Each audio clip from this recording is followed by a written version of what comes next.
Syederalun angin puting beliung yang melanda Aceh Utara mengakibatkan kerusakan pada 21 rumah masyarakat di 10 desa dalam 4 kecamatan di sana.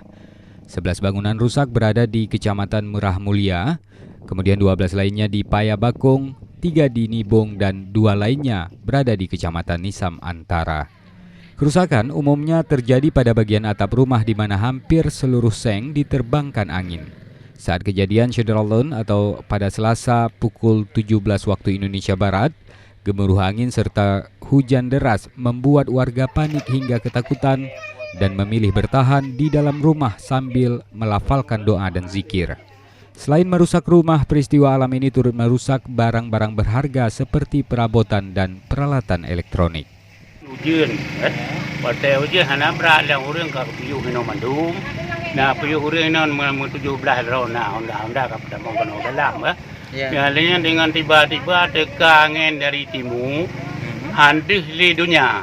Orang kan meratip memandum pergi ke mandunya. Ya, baru 3 laju ide menggulung lagi bakat angin.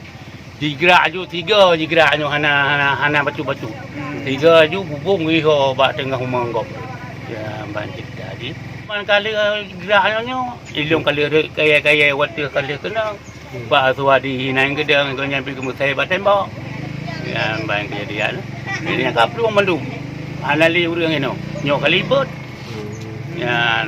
Jadi bamplu kena kare jabatan ko putu jabatan. Ka hana hoplu law.